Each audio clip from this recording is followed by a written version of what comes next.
Welcome back to our channel. Today we're going to show you how to use your GIFs, like the GIF icon where you can do like little pictures in the comments on Instagram.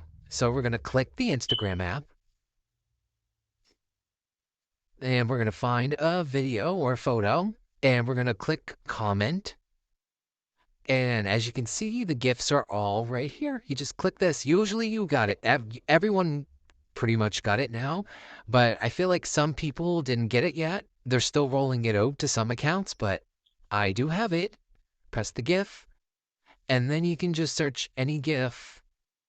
Hey, see, it shows a bunch of GIFs. Click, oops, sorry. Click the GIF, hey girl, and then it's in, and now you just use the GIF. That's it. Thanks for watching. If this video helped you in any way, please like and subscribe. Bye.